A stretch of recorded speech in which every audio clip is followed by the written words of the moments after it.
Hi guys, myself Shubh Saxena and welcome to my channel UPSC topic explainer. I hope आप सब बहुत अच्छे होंगे। गाइस, मैंने आपको लास्ट वीडियो में बताया था कि मुग़ल साम्राज्य का पतन कैसे हुआ, और अभी तो फिलहाल वो पतन का एक ही चैप्टर था, एक चैप्टर भी नहीं कह सकते, एक पार्ट था। अब हम आते हैं दूसरे पार्ट पे, जिसमें जो मेन रोल है वो मुग़ल सम्राटों का है और कुलीनों का है। लेट मुग़ल जिन्हें बोलते हैं, उत्तरी मुग़ल, उनके बारे में। तो विदाउट एनी वेस्टिंग टाइम मैं आपको सीधे सीधा एक्सप्लेन करना शुरू करता हूँ कि मुग़ल साम्राज्य के पतन की आगे की प्रक्रिया कैसी थी। इसके बाद फिर ब्रिटिश कंपनी के बारे में हम बात करेंगे। तो सबसे पहले मैं आपको बताता हूँ बहादुर शाह जी के बारे में। तो बहादुर शाह कौन थे? 1707 में औरंगजेब की मृत्यु के बाद उनके तीनों पुत्रों में उत्तराधिकार के लिए युद्ध छिड़ गया। सबसे बड़े पुत्र जो मोहम्मद मुअज्जम थे, उन्होंने 1707 में जाउज में अपने छोटे भाई मोहम्मद आजम को और 1709 में हैदराबाद में कमबख्श को मौत के घाट उतार दिया और वो विजयी हुए। और बाद में उन्होंने दिल्ली के शासन पर बहादुर शाह फर्स्ट, या फिर हम ये कह रहे हैं कि शाह आलम फर्स्ट के नाम से शासन करना शुरू किया। अब जो बहादुर शाह फर्स्ट थे, ये एक 65 वर्ष के वृद्ध या फिर वयोवृद्ध शासक थे, जिन्होंने औरंगजेब की कुछ संकीर्ण सोचों को सीखा था, उन्हें पुनः लागू किया। इन्होंने हिंदू के प्रति अधिक सहिष्णु रवैया अपनाया। इनके शासनकाल में मंदिर भी नहीं तोड़े गए, और इन्होंने, या तुम ये कह सकते हैं इनकी शासन कला थी या फिर ये दुर्बल थे काफ़ी, इसलिए इन्होंने अन्य जो क्षेत्रीय शक्ति थी उनके संग शांतिपूर्ण नीति अपनाई। इन्होंने मराठे के साथ भी शांति स्थापित की, जो कि 1689 1689 से, जो कि एक मुगल बंदी थे, मराठा राजकुमार जिनका नाम साहू था, उनको उन्होंने महाराष्ट्र वापस जाने की अनुमति दी। जब मराठा राजकुमार साहू को वापस से महाराष्ट्र जाने की अनुमति मिल गई, तो जाहिर सी बात है मराठों के बीच में कहीं ना कहीं संतोष हो गया होगा और शांति स्थापित हो गई। इसके बाद आते हैं हमारे राजपूत। तो उन्होंने राजपूतों को अपने ही राज्य में एक स्थायी जगह दी, जिसके कारण उनके साथ भी उन्होंने शांति स्थापित की। इसके बाद आते हैं जाट एवं बुंदेला। तो जाट मुखिया चुरामन और बुंदेल मुखिया 70 साल के साथ भी उन्होंने शांति स्थापित की, जिन्होंने बाद में उन्हें बंदा बहादुर के विरुद्ध अभियान जो चलाया था उसमें उन्हें सहायता की थी। अब आते हैं सिखों के ऊपर। तो बहादुर शाह ने एक उच्च मनसब देकर बाकी सिखों को अपनी तरफ करने का, उनके संग शांति स्थापित करने का प्रयास किया, किंतु गुरु की मृत्यु के बाद सिख काफ़ी भड़क गए थे और उन्होंने बंदा बहादुर के नेतृत्व में, नेतृत्व यानी कि लीडरशिप, उन्होंने बंदा बहादुर की लीडरशिप में फिर से विद्रोह छेड़ दिया था। और इस बार सम्राट ने सख्त रवैया अपनाया और खुद ही उस अभियान, बंदा बहादुर के विरुद्ध जो नेतृत्व सम्राट ने किया, उसका खुद ही अभियान किया उन्होंने। और बंदा बहादुर को उन्होंने लोहागढ़ एक किला है जो कि गुरु गोविंद सिंह ने बनाया था हिमालय की तहलटी में, तो वहाँ पर जाकर उन्होंने बंदा बहादुर को पराजय किया। लेकिन सिखों को पराजित नहीं किया जा सकता था। फिर से सिखों ने 1712 में जब औरंगजेब की मृत्यु, जो बहादुर शाह की मृत्यु हुई, तो उन्होंने इसको वापस से पा लिया।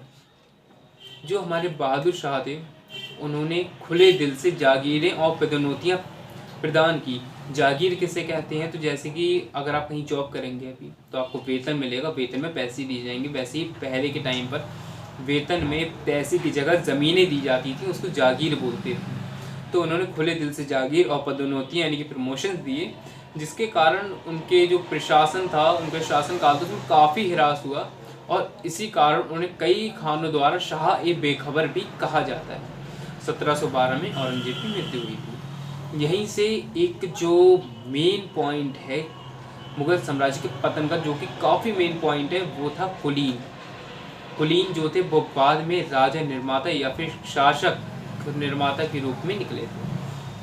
तो मैं अभी आपको पहले बता देता हूँ कुलीन कौन थे। जैसे कि इसके लिए पहले आपको समझना होगा मुग़ल साम्राज्य की प्रकृति को, वो मैं आपको समझा देता हूँ, ज़्यादा हार्ड नहीं है। जो मुग़ल साम्राज्य था वो एक पुलिस साम्राज्य था। उनका जो कि एक राजस्व संग्रह यानी कि राजस्व कलेक्शन तक ही सीमित था और अपनी कानून व्यवस्था तक ही सीमित था।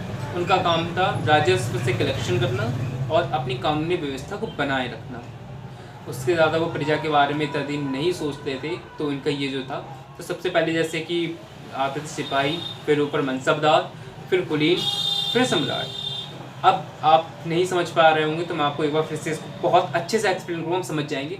जैसे हमारे यहाँ पुलिस होती है, तो पुलिस में नीचे कांस्टेबल होता है, फिर एएसआई, फिर SI, फिर इंस्पेक्टर, फिर DSP, ASP, SP, SSP, IG, DIG होते हैं। इसी तरीके से वहाँ होता था पहले सेना, फिर उसके बाद अभिजात तंत्र, मनसबदार, उसके बाद फिर कुलीन और उसके बाद फिर सम्राट। तो और बहादुर शाह की मृत्यु के बाद जो राजनीति तंत्र था मुगल साम्राज्य का, जो उत्तराधिकारी तंत्र था, उसमें एक नए तत्व, एक नए एलिमेंट का प्रादुर्भाव यानी कि जन्म हुआ।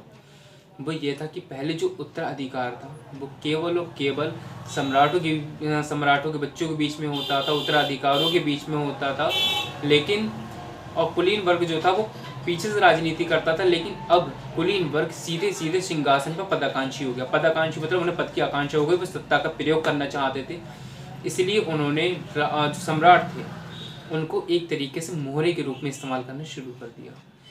उन्हें मोहरे के तरीके से इस्तेमाल करना शुरू कर दिया, जो कि बाद में जो कुलीन थे वो राजा निर्माता के रूप में सामने आए। जैसे कि अभी जो जहादर शाह बनेंगे, मैं आपको इस बारे में बताऊंगा। जो बहादुर शाह हैं, इनके जो बेटे थे जहादर शाह, उनके बारे में अभी आपको आगे बताऊंगा।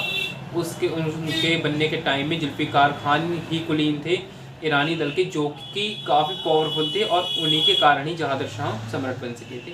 इस बारे में अभी आपको बाद में बताऊंगा। फिर आप कुलीनों पे मेन फोकस रखिए।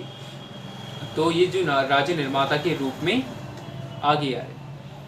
इसी तरीके से 1713 में फर्रुखसियर को सैयद बंधुओं ने बनाया था। सैयद बंधुओं के जब फर्रुखसियर हित नहीं साध पाए, जब उनके जो प्रॉफिट थे उनको नहीं दे पाए, बेनिफिट्स नहीं दे पाए, तो कुलीनों ने उन्हें हटवा के मार दिया। इस बारे में मैं अभी आपको अलग से बहुत अच्छे से एक्सप्लेन करूंगा। हो सकता है मैं कुलीनों के ऊपर एक और वीडियो बनाऊं जिसमें पूरा एक्सप्लेन हो, लेकिन मैं अभी आपको शॉर्ट में एक्सप्लेन करूंगा। एंड अगेन मैं फिर से एक्सप्लेन कर देता हूँ। जो कुलीन थे उन्होंने पीछे से राजनीति करने की वजह अब सीधे पदाकांक्षी हो गए थे। किस पर पदाकांक्षी हो गए थे? गद्दी पर, सिंहासन पर पदाकांक्षी हो गए थे। उन्होंने सम्राटों का एक मोहरी की तरह इस्तेमाल करना शुरू कर दिया था। सबसे बुरी बात ये थी कि ये जो दल थे ये अन्य दलों में बट गए थे।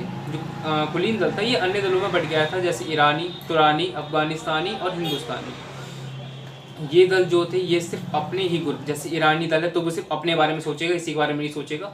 ये अपने ही हितों के बारे में सोचते थे, और ये इतने सेल्फिश थे कि ये मुगल साम्राज्य के कल्याण को ताक पर रखने से भी नहीं चूकते थे उस टाइम पर।